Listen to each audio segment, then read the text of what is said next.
kitchen renovations, they can be very pricey. But here with some tips to save you a few bucks is Contractor. Chris, and I'm so happy you're back, Chris. Thanks. So you recently worked with a client. They wanted to renovate their kitchen. They wanted to do it on a budget. So what is your #1 money-saving tip? I would say the #1 money-saving tip is to paint the cabinets. So first, take a look at the cabinets. If they're solid wood cabinets, I would paint them, and that's what these clients have done here. They didn't have the money in the budget for the reno to replace all the cabinets, so in this case, we're just painting them. Okay, good call. How long does that situation take? Because you sprayed them out. We sprayed them out. Yeah, we spray painted them. How long does that process Well, take? it varies from kitchen to kitchen. Obviously, depends on the size of the kitchen and the amount of doors. Yes. The cabinet doors are the big part of the job. Yeah. So this project took us about a week to do, but it Okay. can vary.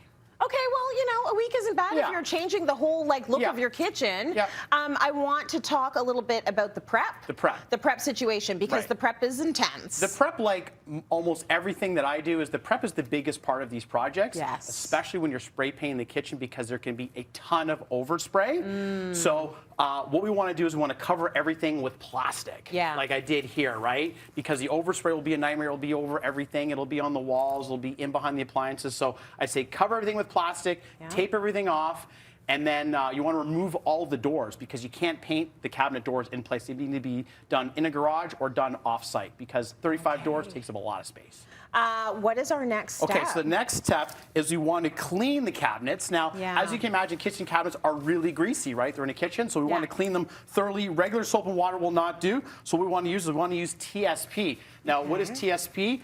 It's trisodium phosphate. That's this stuff right here. It's readily available in all paint stores. It's actually a really good all-purpose cleaner. It is a mild acid, so we want to use rubber gloves. I was going to say, obviously it's serious. You put on and gloves. we want to wear and safety glasses, right? So this stuff is pre-mixed. A lot of times it comes powdered in a milk carton. You can just dilute it. I like this one because it's already pre-mixed. So we're going to pour it in our bucket here, right? Yeah, pour the acid in a bucket. Pour the acid, but mild acid. It's not like cereal. It's not like. But it's the only thing that's going to get that grease. You know, when you deep fried those French fries, you know what happened to the cupboard. Oh, yeah, like and that upper part of the cupboard that everybody avoids. It's so greasy. It's right? You gross. want to stay away from there. Okay. Yeah. So these are the old doors into a bucket. I like to use a little spongy boy. We just get all the grease down, and then with the gritty side, we can get all the gnarly stuff off, right? Yeah. Thoroughly clean this. Now you're going to do all the doors and all the cabinets. So you imagine how long that takes, right? Yeah. It's a huge, huge, huge job. So TSP everything,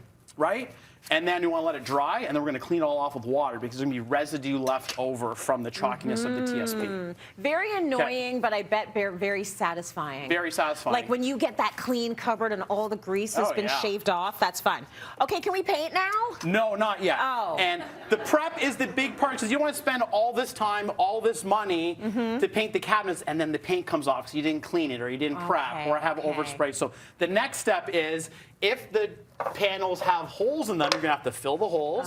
This case, we're keeping the hardware the same, really easy. Yeah. You're going to have to sand them if there's a high gloss on them to break down that sheen, or else the paint will. It's all about the paint adhering to the old doors. Yes. So this is why we prep so much.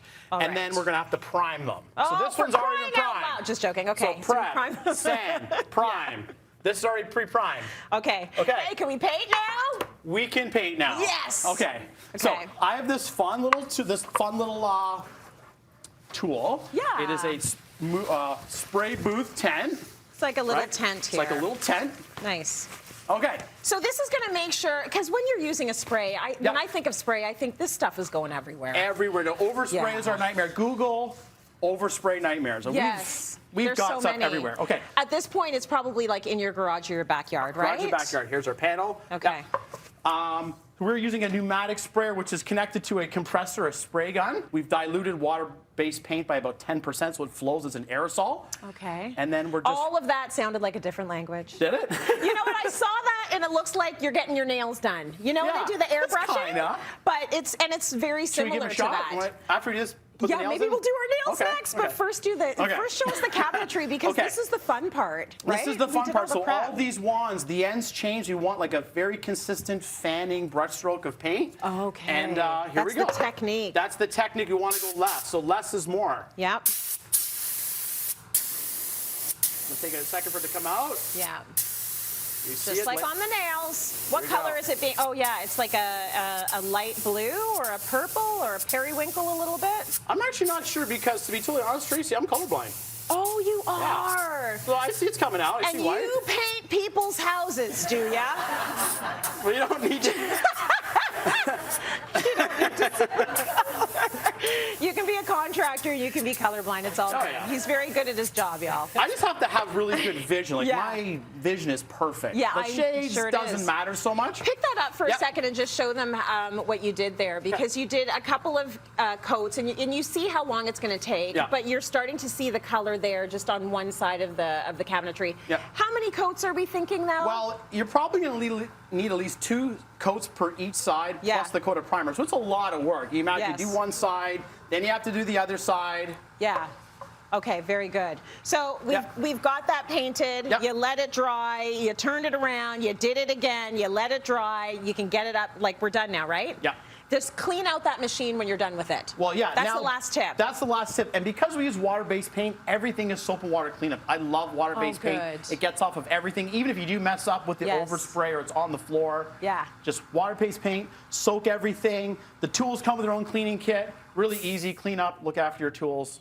Very Everybody's good, happy. Chris. Thank you so much. You know we love any and all ideas that will save us some money, so thank you. You can find full instructions up on our website. We're going to go to